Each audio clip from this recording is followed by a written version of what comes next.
Dans un tout autre ordre d'idées, puis c'est important d'en parler, on va parler d'itinérance au cours des prochaines minutes. Puis l'itinérance, évidemment, ça touche les gens qui sont en situation d'itinérance, mais dans le fond, ça touche tout le monde. Mm-hmm. Ça touche aux villes, ça touche aux gens qui circulent dans les villes. C'est pas quelque chose qui est un plus pour une ville, on s'entend. On comprend qu'il y a des gens qui sont en situation d'itinérance, il faut les aider, il faut pas juger, etc., etc.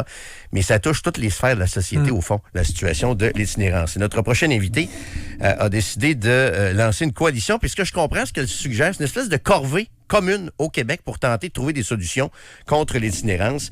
Elle est l'ancienne première ministre du Québec, ancienne ministre également, Mme Pauline Marois, qui est au bout du fil. Mme Marois, bonjour. Bonjour. Vous avez bien compris ce que je propose.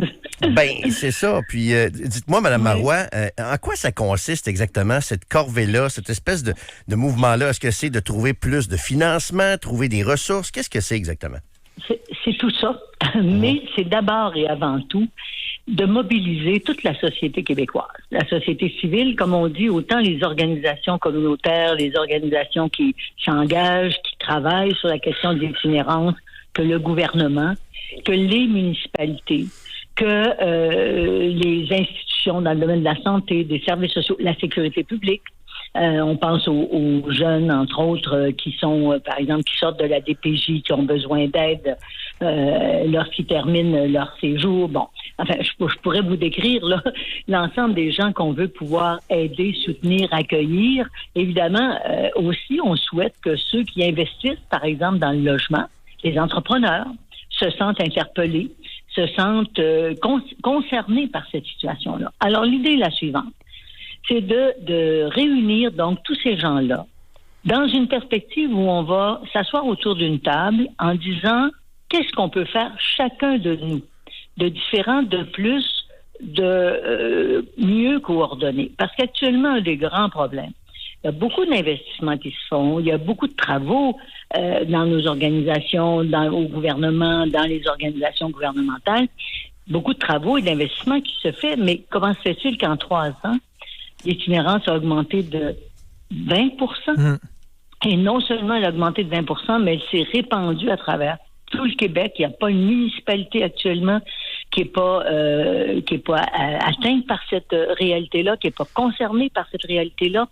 Alors, moi, ce que je propose donc, avec beaucoup d'autres personnes, comme vous l'avez vu, c'est que pendant 1 an, on travaille à identifier là où il y a des blocages, là où il y a des problèmes, là où il y a des projets qu'on pourrait rendre plus efficaces, faire mieux, autrement, et se retrouver au bout de, en fait, un peu moins d'1 an, même si c'est possible, évidemment, se retrouver autour d'une table où on dit, bon, maintenant qu'on a et le diagnostic et surtout les possibilités de travailler ensemble en identifiant ce qu'on peut corriger pour que ce soit mieux, on va fixer des objectifs, on va fixer des plans d'action, et c'est autant le gouvernement que la société civile qui va se sentir concernée.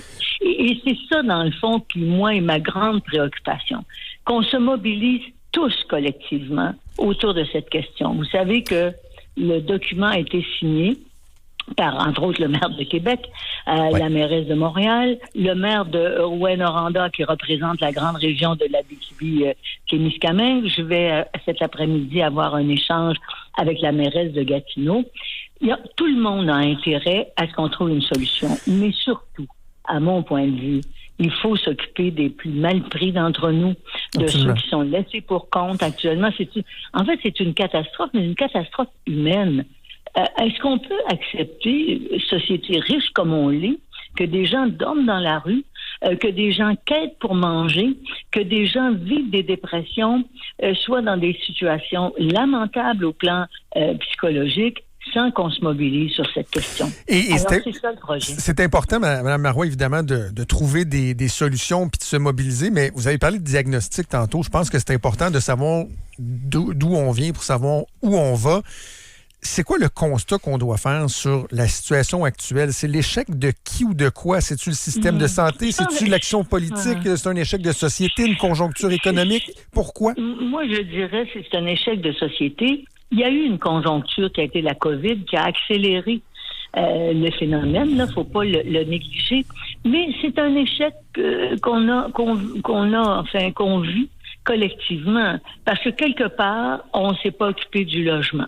De telle sorte qu'on n'a plus de logement abordable ou accessible. Quelque part, on a oublié de s'occuper de la santé mentale des gens, qui s'est détériorée. La consommation de drogue, évidemment, est très importante aussi. Comment accompagner ces personnes-là pour qu'elles essaient de s'en sortir et qu'elles réussissent à s'en sortir? Il y a des maisons qui peuvent les accueillir, il y a des centres qui peuvent les aider, il y a des professionnels qui peuvent faire ce travail. Moi, je crois que c'est l'échelle d'une société dans un sens. Puis on s'est fait comme un peu déborder. On a cru que ça allait se tasser, que ça allait se régler. Il y a des organisations communautaires et ils sont nombreux à s'investir. À Québec, il y a Flèche, à Saint-Jérôme, il y a la Hutte, à Montréal, il y en a une multitude aussi, entre autres chez les femmes, la rue des femmes, le Chaînon. Mais ça s'est amplifié comme phénomène et ça nous a échappé. Littéralement. Ouais. Quand on voit les campements dans les villes, bon, moi, je vais souvent à Montréal puisque je suis engagée avec l'Université du Québec comme chancelière. Je passe à côté d'un centre d'aide et supervisé pour la consommation de drogue sous supervision. C'est d'une tristesse lamentable. Ça t'arrache le cœur. Les tentes le long de la rue Notre-Dame. Et puis, c'est pas en défaisant le campement qu'on va solutionner le problème s'il n'y a pas quelqu'un qui accompagne, s'il n'y a pas quelqu'un qui appuie. Mais vous savez, Mme Marois, ce que je trouve déplorable quand on parle de l'échec d'un échec de société, et je vais m'expliquer, là, parce que je le dis très respectueusement, c'est le fait que vous deviez prendre la plume, vous, pour qu'on en parle aujourd'hui, puis espérons demain que notre président du CA de Cogeco, Louis Audet aussi, doivent prendre la plume, Bruno Marchand, tout ça, parce que dans les autres signataires, il y a un tas de personnes qui viennent du milieu communautaire qui essaient de nous sensibiliser, de nous alarmer sans succès. Mais là, heureusement, vous le faites. Une ancienne vice-première ministre prend la parole. Bien là, on écoute, mais ça prend quand même ça pour qu'on soit sensibilisé à ça. Mais vous savez, des fois, il faut secouer le pommier. Hein? Ouais. Parce que on a besoin là, de se dire, il y a quelque chose qui ne va pas. D'ailleurs, vous soulignez là, M. Audet, vraiment, je le remercie très sincèrement, Louis Audet, qui est président de Cogeco, mais qui est aussi président du conseil d'administration de Haute-Broye, qui s'investit beaucoup dans la question de l'itinérance. Donc, moi, je pense qu'il faut secouer le pommier. On en est là. Je suis heureuse de pouvoir le faire. Je ne le fais pas seule. On vient de parler de gens qui appuient le projet, mais il y a aussi 4 anciennes députées qui ont accepté de signer la proposition. Et ça, c'est un autre message que je voulais envoyer. Il faut un peu départisaniser ou dépolitiser au sens partisan du terme cette action qu'on doit mener ensemble. Et moi, je souhaite que le sommet il réunisse toutes les formations politiques et qu'on puisse donc bénéficier des points de vue, des éclairages de tous ceux et celles qui veulent agir pour changer les choses. Et je crois que non seulement le gouvernement, mais les partis politiques qui réfléchissent à ce qu'ils peuvent proposer de mieux, de différent, doivent être associés à la démarche. J'ai envoyé d'ailleurs le projet le projet de sommet, le document qui est publié ce matin. Je l'ai envoyé hier à toutes les formations politiques, au gouvernement, de telle sorte qu'ils ne soient pas surpris, puissent avoir le temps de réfléchir à ça et surtout qu'ils reviennent avec un accueil positif, je le souhaite de tout mon cœur. Madame Marois, je veux pas qu'on recule 40, 50 ans en arrière, mais c'est difficile de pas repenser à la désinstitutionnalisation. Okay? À l'époque où les hôpitaux psychiatriques, comme ici le Centre universitaire en santé mentale qu'on appelait Robert Gifford, etc., c'est dur de pas reparler de ça parce qu'on a l'impression comme citoyen que ça a peut-être été fait pour les mauvaises raisons. Puis je comprends qu'on doit intégrer les gens qui vivent des enjeux de santé mentale dans la société, mais en même temps, est-ce qu'on pourrait pas apprendre de ça un peu? Est-ce qu'on l'a vraiment fait pour les bonnes raisons à l'époque? C'était-tu pour économiser de l'argent qu'on a vidé les hôpitaux psychiatriques, autrement dit? Non. Puis je vais vous raconter d'ailleurs qui l'a fait. C'est particulièrement Denis Lazure, qui a été ministre de la Santé, le ministère de la Santé et des Services sociaux, qui était lui-même un psychiatre.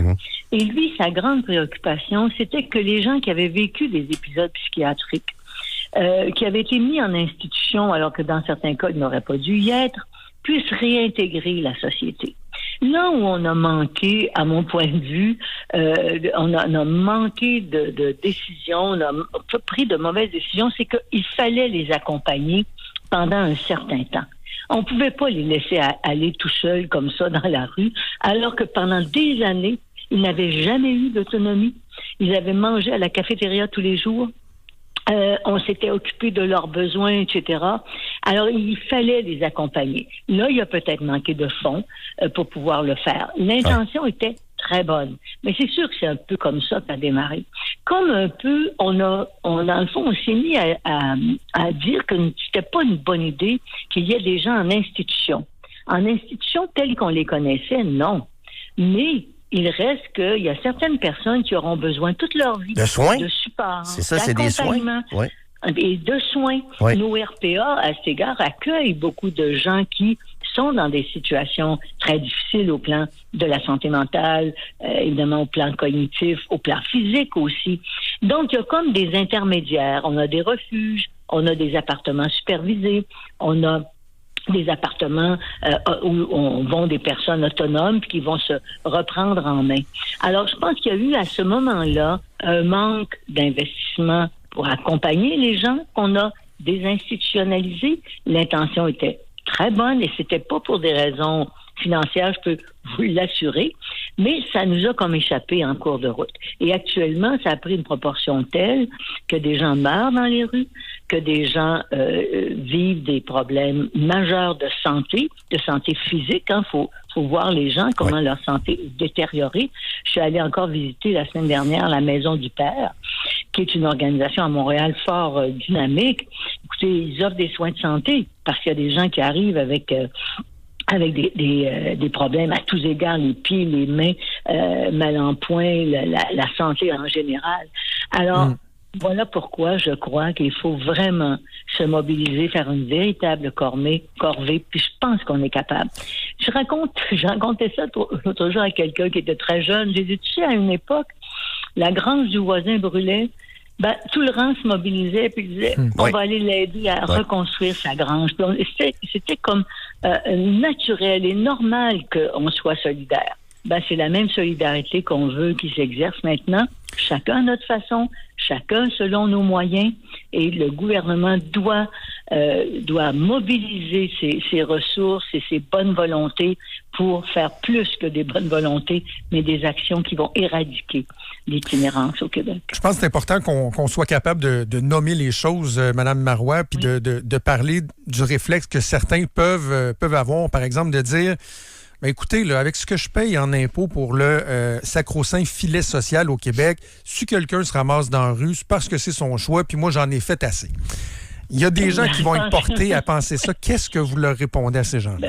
Moi, je leur dis, allez voir les organisations qui s'occupent d'itinérance. Allez-y voir sur la rue. Ils sont pas méchants, les gens. Hein? Il y en a qui sont un peu désorganisés, pour voir si vraiment... Après ça, vous allez vous dire que c'est un choix que les gens ont fait. Ce n'est pas un choix que les gens ont fait. Les gens qui sont évincés de leur logement parce qu'ils n'ont plus les moyens de le payer ou parce qu'ils ont eu des accidents, qu'ils ont eu des problèmes familiaux, etc. Allez voir pour savoir s'ils ont choisi la rue. Il y a eu des jeunes un temps qui ont fait comme un trip, mais je vais vous dire que ça n'existe pas ça actuellement. C'est vraiment des gens qui sont mal en point, qui ont vécu des drames dans leur vie. Et malgré le filet de sécurité sociale, c'est vrai qu'il est bon, notre filet de sécurité sociale, mais justement, essayons d'être plus efficaces avec celui-ci pour accompagner les gens. Parce que je pense qu'on a des ressources qui sont malheureusement parfois soit sous-utilisées ou mal utilisées. Et ça, des fois, c'est la bureaucratie, un projet qui ne réussit pas à débloquer parce que on répond pas à toutes les normes, parce que c'est compliqué d'avoir des appuis, des accords du gouvernement. Alors, c'est tout ça sur quoi il faut travailler. Et je crois que notre filet social pourrait être encore meilleur et plus efficace sans nécessairement ajout d'argent dans tous les cas, même si parfois il en faudra, en particulier du côté du logement, je dois dire. Madame Marois, merci beaucoup pour votre initiative. Très, très bon pour la réflexion collective sur la question de l'itinérance. On vous remercie beaucoup d'avoir pris quelques minutes pour nous parler. C'est moi qui vous remercie de m'avoir accueilli aujourd'hui et je vous souhaite une bonne journée. Au revoir, vous également. Au revoir. Pauline Marois, donc l'ancienne première ministre du Québec, puis je sens beaucoup de bonnes intentions là-dedans, évidemment, puis sais, qu'elle lève la main et elle dit, regarde, moi, je vais être leader dans une démarche et tout ça. C'est très, très, très, très bon. T'sais, on n'est pas toujours d'accord avec tout ce que Mme Marois a fait, puis qui fait l'unanimité. C'est pas ça l'important. C'est que Mme Marois lève la main en disant, moi, je vais être leader là-dedans. Puis elle a réussi à coaliser d'autres leaders comme le maire Marchand et tout ça. Mais moi, je veux vraiment qu'on ait du concret parce que les bonnes intentions, tout le monde a des bonnes intentions. Tout le monde voudrait l'itinérance zéro, mais concrètement, on fait quoi? Puis je pense qu'en l'écoutant le défi, là, présentement, là, elle a parlé de la désinstitutionnalisation. Puis c'est vrai, moi, j'ai connu l'époque, quand j'étais petit gars, ma mère travaillait à Robert-Gifford, OK? Je me souviens, le jeudi, on allait chercher la paye à Robert-Gifford. Je rentrais là, moi, quand j'étais petit gars, on allait au sous-sol chercher la paye. C'était une ville, là. Il y avait des pompiers de Robert-Gifford. Il y avait, je pense, c'était la police de Robert-Gifford. Il y avait à peu près 5000 personnes dans cette grosse bâtisse-là. Aujourd'hui, c'est à peu près vide. C'est pas vide, là, mais c'est pas ce que c'était à l'époque. Pourquoi? Parce qu'on a décidé d'intégrer justement des gens. Puis il y a des gens, puis Mme Marois fait bien de le souligner, parce qu'on met souvent ça sur le dos de la désince. Mais la réalité, c'est qu'il y avait des gens qui n'avaient pas d'affaires en institut psychiatrique à l'époque. C'est ça, okay? c'est le fameux juste milieu qui a jamais existé dans ce domaine-là. Ça a mais été, c'est ça. On met sous clé, sous verrou des gens qui le méritent pas. Qui n'ont pas d'affaires là. Puis de l'autre côté, là, maintenant, c'est l'inverse. Quelqu'un qui en aurait vraiment besoin a toute la misère du monde à se faire garder. C'est exactement ça. C'est qu'il y a des gens qui étaient là parce qu'on ne savait pas où les mettre, qui n'auraient pas dû être enfermés là. Mais il y en a d'autres qui avaient besoin de soins puis qui sont aussi sortis à cause de la désinstitutionnalisation. Puis ça aussi, il y avait des bonnes intentions. Enfin, elle l'a dit, elle l'a précisé. Là. Il y a peut-être des histoires d'économie là-dedans aussi. Mais il y a des gens qui ont besoin de soins psychiatriques puis qui n'ont pas d'endroit où aller présentement. Parce que, tu sais, platement parlant, là, tu regardes ça, steak blindé de patates ou ras les pâquerettes, là.